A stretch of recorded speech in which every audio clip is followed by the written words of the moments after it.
That's why I'm saying with Stat, I get her opinion, but once you got Bow Wow and Future, and you don't know who she dated, this is just the babies. I can't get with that publicly on that level because it's a celebrity thing. Like, you know, I can't do. But can't she her in her defense, can't she meet a Russell Wilson? Because Sierra dated Bow Wow in Future. Yeah, you're absolutely right. And it's wild Russell Wilson's out here. He wanted them. You know, they could go to dinner, both of them niggas, and have combos about it. Yeah, we got Bow Wow and Future old joints, right? You know what I'm saying? That's what I'm trying to say. This is exactly what I'm talking. You're right, Murder. They should all go to dinner and have a convo. Them niggas could be best friends. That's the shit that's exactly what I'm talking about. Exactly what I'm talking about. Yeah, it's mad Russell Wilson's and Trevon Diggs out here. Okay, it's pretty clear to see why Trevon Diggs would have an issue with Mace and Cameron in their comments on It Is What It Is concerning him having a baby with a lady that's known around the industry. Now, this video, I'm not diving into none of that. We try to keep it to as close as sports related as possible on this channel. So I don't care about the dynamics of Trevon Diggs and who he chooses to be his baby moms and who he's having kids with. That's all his business, and it's none of my business. Now, what is my business is whenever I believe things are becoming either distractions or they're indications of flaws that could affect this team one way or another. Trevon Diggs has gotten involved into some drama, y'all, into some beef. And I'm going to say this right now, before we kind of get into the details of this. I show you exactly what he said, and then I show you their response to what he said, and then I kind of give you my thoughts on this whole situation. The Cowboys have plenty enough haters, Trevon Diggs. You have plenty enough haters. It is not going to do you any good at all to have an entire audience, an entire fan base of Cam and Mace's show. It Is What It Is, because they have a pretty big audience. It's going to do you no good, my brother, to pick a fight with these dudes, to go back and forth with these dudes. And trust me, it damn sure ain't gonna help for you to try to insult these guys using insults that can be applicable to the actual demographic of people that are your fans as well. Do you realize there's a lot of old heads that are your fans? Do you realize there are a lot of people that will get turned off by an athlete talking about how much money they're making? Do you realize there are a lot of people that get turned off by young guys that don't value or have respect or see the value in being able to get old and grow old? There was just a lot of immaturity here, and y'all about to see it in a second, man. Bro, you made the decisions already. There's nothing to argue about. You have to understand, once you make decisions, you're a public figure, you're playing for one of the most popular teams in the entire world. Once you make decisions, you have to rock with them joints and ride them out. There is no reason. There is no reason for you, and to be honest, none of us are owed that. There is no reason for you to feel like you have to come out and defend yourself, protect yourself, or do any of that. Hell, the dude they was just comparing you to in that clip, Russell Wilson, I've never heard Russell Wilson come out and say anything crazy about Future or respond to any of the crazy stuff that Future is saying. Russell Wilson has always killed that man with kindness and killed him with class, bro. And he's made himself, at the end of the day, he's elevated himself in the eyes of the general population because of how he was able to handle the whole Sierra and Future and all that whole situation, bro. Russell Wilson was able to elevate beyond the messiness of the situation, and he was dealing with the ex of one of the messiest dudes in the industry in Future Hendrix, right? So Trevon, they said this. You responded with these comments. And I quote, "You like 50 mentioning me on your platform. Get off my D." Laughing emoji. "I was 5 when you was rapping. Ain't no way you speaking on me right now. Imagine me growing up saying, I want to be like one of y'all." Okay. Here's my issue with this, man. Again, it's not that I don't have an issue with any of the personal decisions Trevon's making. You can't win in this situation, Trevon. You can't win. All you can do is make yourself look a little sensitive and quite honestly give that situation more attention than most of the people that actually follow you for the reason that you're famous for, which is playing football.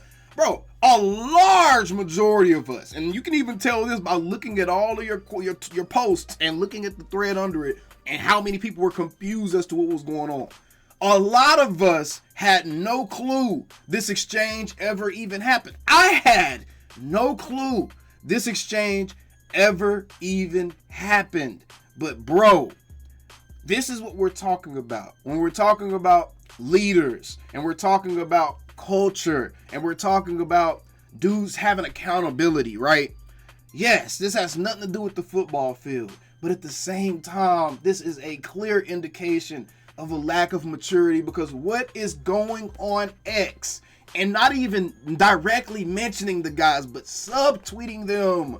What is going on X and subtweeting these dudes, kind of weak clapbacks. What is that going to do? How is that going to help you?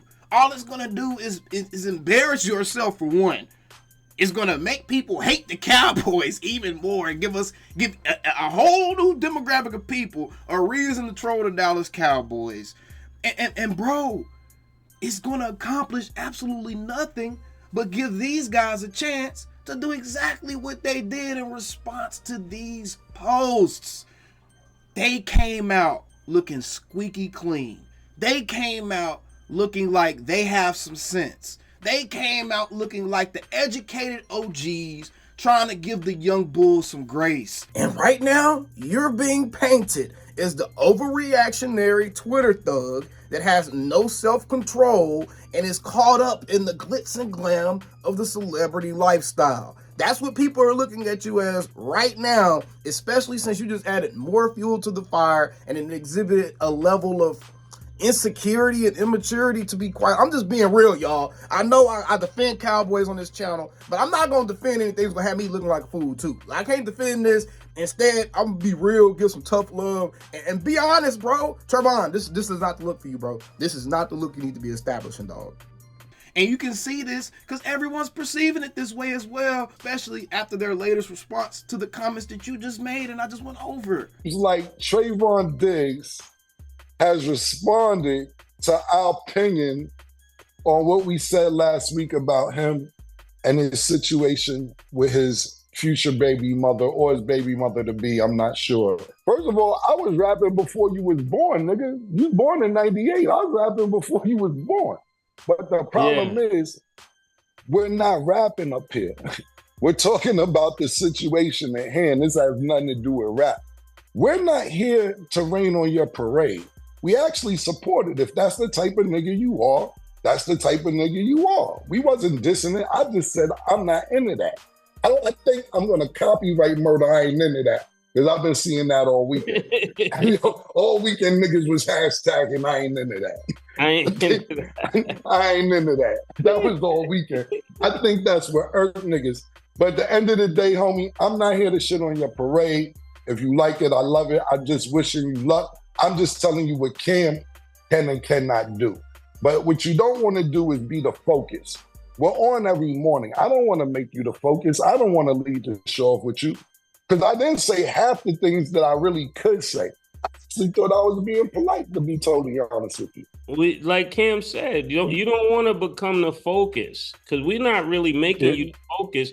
We really were just saying, I know even Cam, I know he was just really saying he's not into that. He's not into wifing up something two niggas got rid of. Y'all see how they twisted that, and even though they initially antagonized the situation for absolutely no reason, they were able to articulate themselves and handle that in a manner in which people are able to perceive them as the mature party in this entire situation.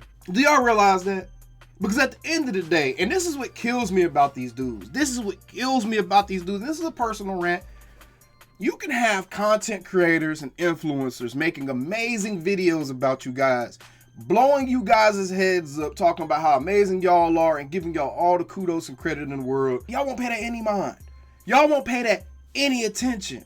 But as soon as someone comes and says something overly negative or makes negative content or content that's vaguely being negative about something going on in your life, I mean, y'all got pitchforks and torches, bro. And this has been going on with this specific Cowboys team for a while now, man. We got dudes, J-Ron Curse. He goes out and attacks fans after he has a bad game and people talking crap and being emotional on X. He goes on X and starts talking crap to the fans. Dalton Schultz used to love blocking folks because he couldn't take people talking crazy about him over on X, or Twitter as a formerly was known as. Micah Parsons just got out of being involved in a lot of media headlines and drama and all that stuff. He just got out of that stuff. A lot of it dealing with the stuff he's saying on X. And now Trevon is out here dry beefing with old school rappers turned sports pundits. He's out here dry beefing with, for what? For what, bro? That's just my question. For what? My best advice to Trevon Diggs and any of these other dudes, bro. First of all, you need to make sure you're vetting the chicks you're dealing with. And that's all OGs was telling y'all. You need to make sure you're vetting the chicks you're dealing with so that you can be prepared for any flack that may come with dealing with certain people, okay?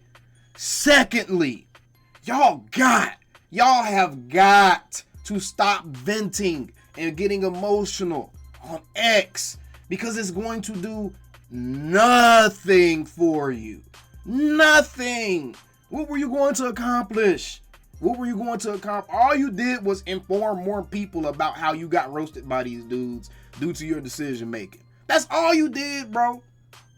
So my thing is, bro, bro, this team, and it's a young team, but this team, bro, I just don't see enough maturity and leadership coming from the defensive side of the ball. At least on the offensive side, we know we got guys like Dak Prescott. We know we got a Zach Martin on that O-line. We know we got Jake Ferguson now budding into one of those leaders that's kind of instilling the right type of mentality and attitude. But on the defensive side of the ball, I have not seen not one player that's still currently on the roster. Hell, we seen Stephon Gilmore. Gilmore was the only dude that exhibited any type of leadership that I would want being representative of our Cowboys locker room all summer long when he vehemently detested the fact that DeMarcus Lawrence said they were tired and that's why they lost. Besides that, I have not seen anything out of any of our young guys, bro. Any of our young guys that's showing me a level of maturity, that's showing me a level of situational awareness, and that's just showing me any type of leadership, bro, because this isn't leadership. You could call these dudes up. Y'all rich, dude.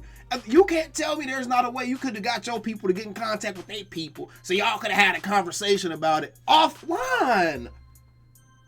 I guess that's more so why I'm frustrated with this situations, because the lack of leadership and maturity and emotional development, specifically in the defensive side of our locker room, is just, god dang it, man. Y'all can't stay out of drama. Y'all can't stay out of drama. We're still the Cowboys. Damn. What y'all think about this down in the comments below, bruh? How do y'all feel about our players consistently displaying like a lack of situational awareness? How do y'all feel about this stuff down in the comments below? Let me know, man. I'll see y'all in the next one. Take it away, Pastor, bro. Ugh. Hate doing these type of videos, but these dudes, man. God dang. Calling me, texting me, paging me, asking me, am I still them boys? Y'all usually check on me. Listen. I'm still them boys. Hey! Woo! Oh, shut up, my boy. Hey! I'm still them boys.